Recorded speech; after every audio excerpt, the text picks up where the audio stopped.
Hello students, मैं अभिनव Sharma.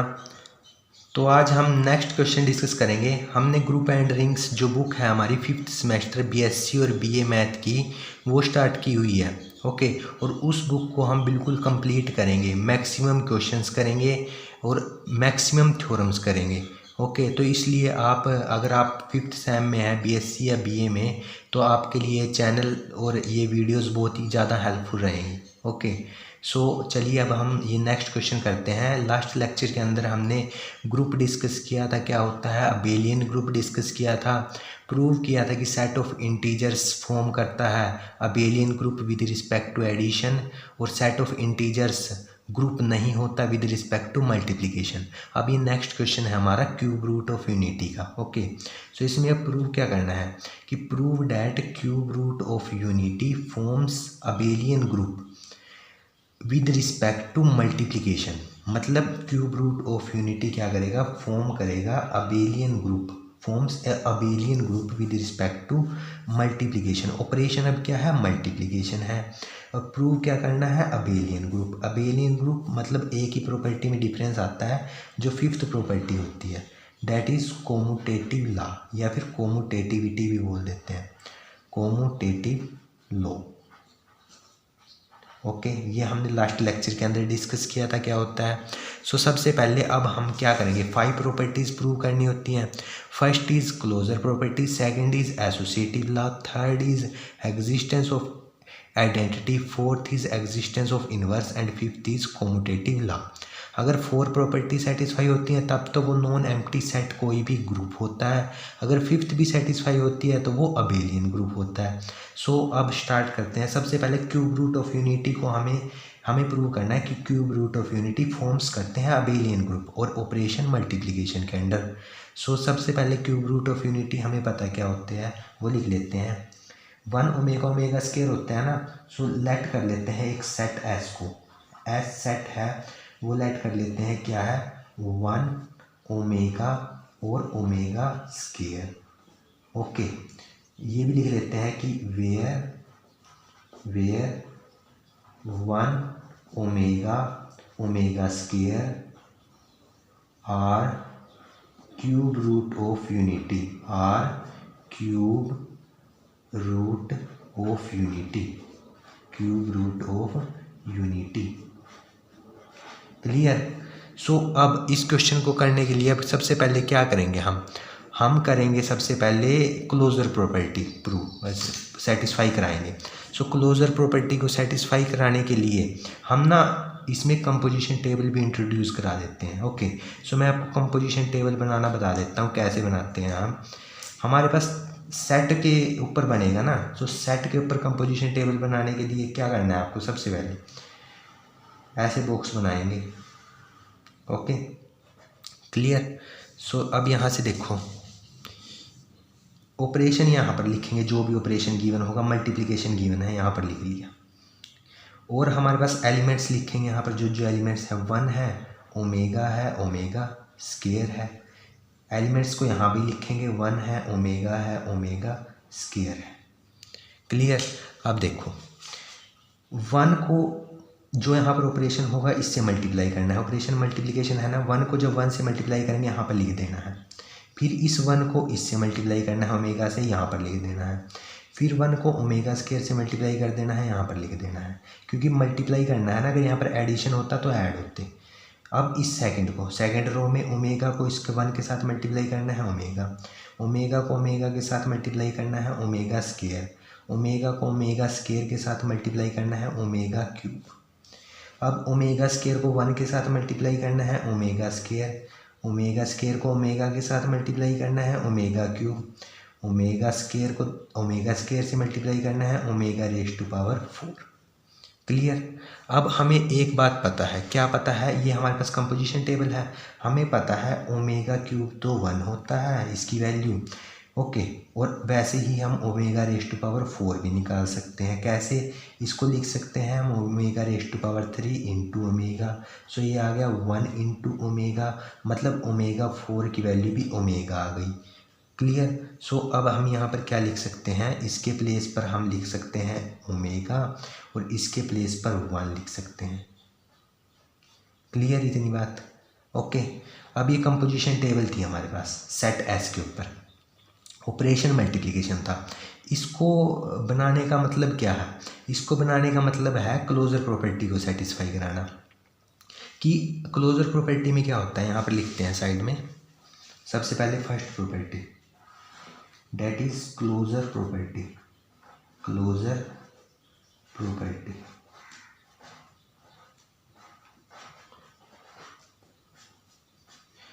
Closure property में क्या होता है, मैं यहाँ पर आपको पहले लिख के बता देता हूँ। क्लोजर प्रॉपर्टी में ना कोई भी दो एलिमेंट लेते हो आप सेट से, जैसे ए और बी ले लिया मैंने सेट से, सो उस दोनों पर ऑपरेशन लगाकर जो नया एलिमेंट मिलेगा वो भी उस एस से ही बिलोंग करना चाहिए। ये होती है क्लोजर प्रॉपर्टी का मीनिंग। अब यहाँ पर ऑपरेशन मल्टीप्लिकेशन है। आप कोई भी दो एलिमेंट्स को मल्टीप्लाई करोगे, वन को ओमेगा के साथ मल्टीप्लाई करोगे सो ओमेगा ही आएगा, वो भी सेट एस से ही बिलोंग करेगा। ओके, सेट एस से वन को आप ओमेगा स्केयर से मल्टीप्लाई करोगे तो आपको क्या मिलेगा, यहाँ से ओमेगा स्केयर मिलेगा, वो भी सेट एस से ही मल्टीप्लाई करेगा। मतलब आप कोई भी दो एलिमेंट उठा लो एस से, अगर उनका आपस में मल्टीप्लाई करोगे जो नया एलिमेंट मिलेगा वो आपको इसी सेट एस से मिलेगा। ये है इस कंपोजिशन टेबल का बनाने का मीनिंग। आप कोई भी एलिमेंट ले लो, ओमेगा स्केयर को ओमेगा से मल्टीप्लाई करोगे ओमेगा क्यूब डेट इज़ 1 मिलेगा, 1 भी सेट एस के अंदर है। सो मतलब हम लिख सकते हैं यहाँ पर हमने क्या ऑब्ज़र्व किया इस कंपोजिशन टेबल से, यहाँ पर लिख लेते हैं जो हमने ऑब्ज़र्व किया। एक मिनट, ये देखो, we observe that the element obtained on multiplication of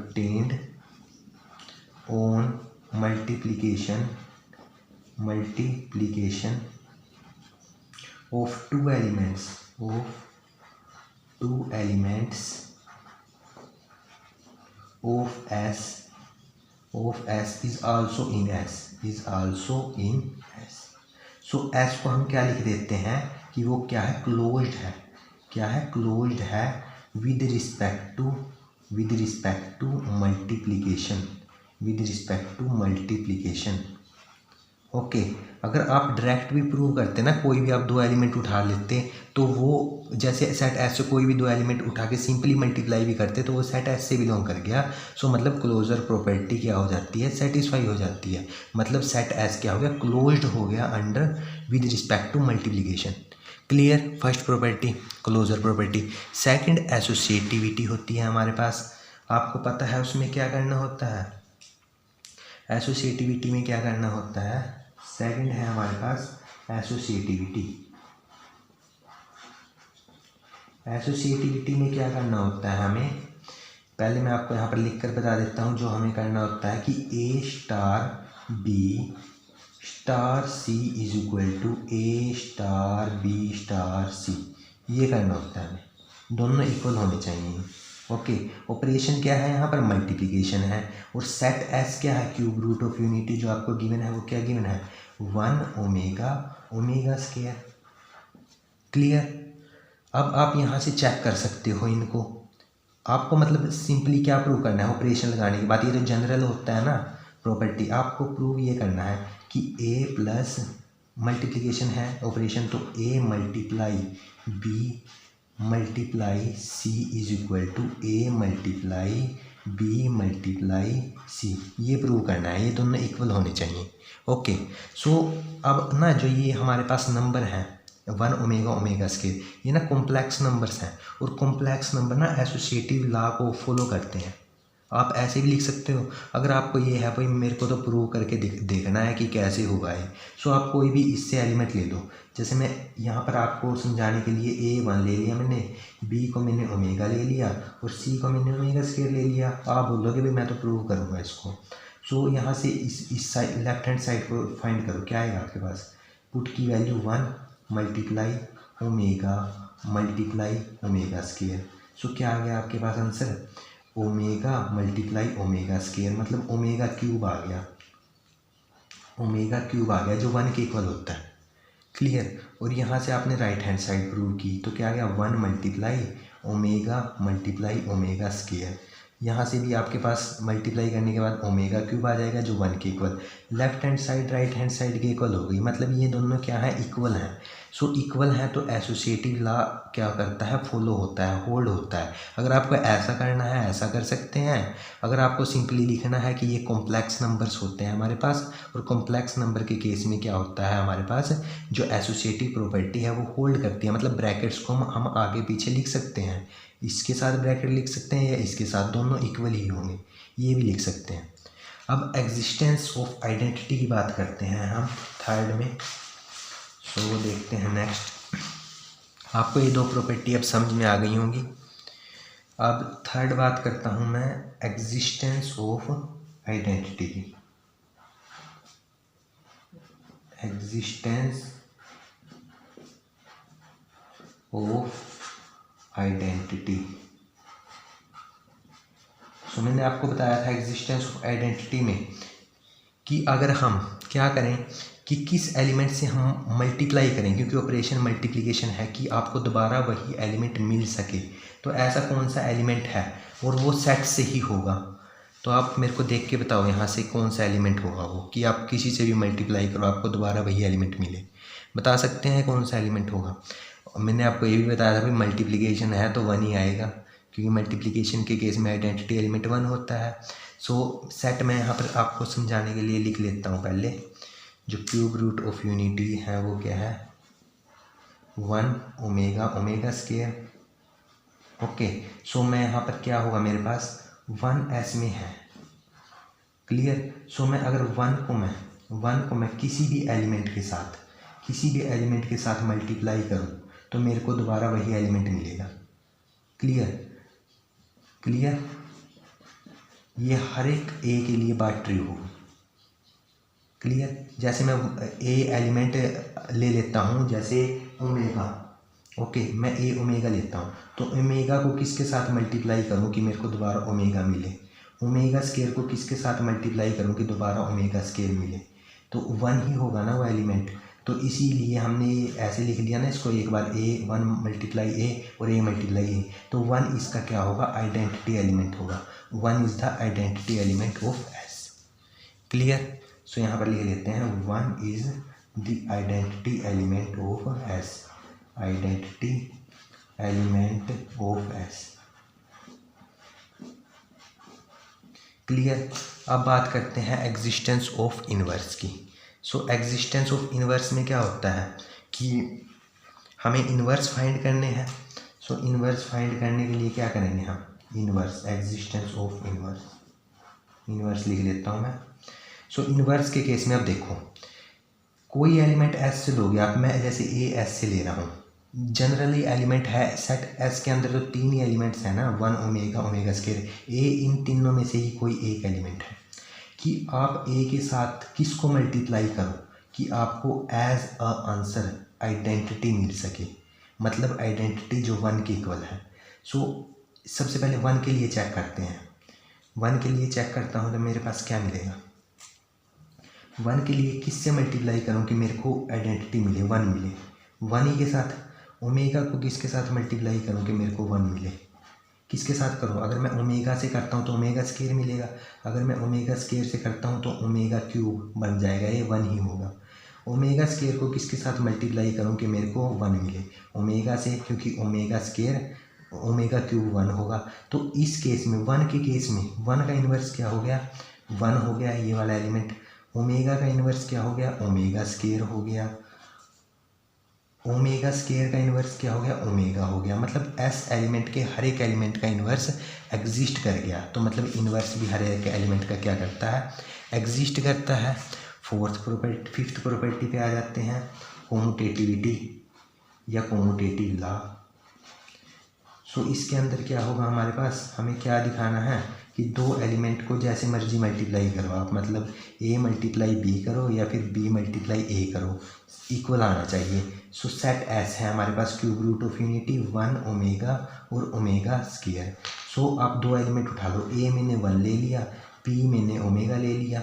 okay, सो इस केस में अगर आप निकालना चाहो तो 1 मल्टीप्लाई ओमेगा करोगे, ओमेगा मल्टीप्लाई 1 करोगे, आंसर सेम आएगा। आप ए को ओमेगा ले लो चाहे बी को ओमेगा स्क्वायर ले लो, तब भी अगर आप मल्टीप्लाई करोगे तो ओमेगा मल्टीप्लाई ओमेगा स्केयर या omega square multiply omega, answer फिर भी सेम ही आएगा, 1 = 1 आ जाएगा। मतलब कॉम्यूटेटिव लॉ भी ये क्या करता है, फॉलो करता है। वैसे भी जो ये कॉम्प्लेक्स नंबर्स हैं तो कॉम्प्लेक्स नंबर्स के केस में कॉम्यूटेटिव लॉ होल्ड करता है, लेकिन आपको अगर प्रूव करना हो तो ऐसे आप प्रूव कर सकते हैं। ओके, तो हमने 5 प्रॉपर्टीज़ प्रूव कर दी और तो हमारे पास cube root of unity set S क्या आ गया, अबेलियन ग्रुप आ गया। ओके, अगर आपको कोई भी डाउट लगे तो कमेंट करके बता सकते हैं, और वीडियो पसंद आए तो चैनल को सब्सक्राइब कर सकते हैं। फिर हम नेक्स्ट कंटिन्यू करेंगे नेक्स्ट लेक्चर के अंदर। Thank you.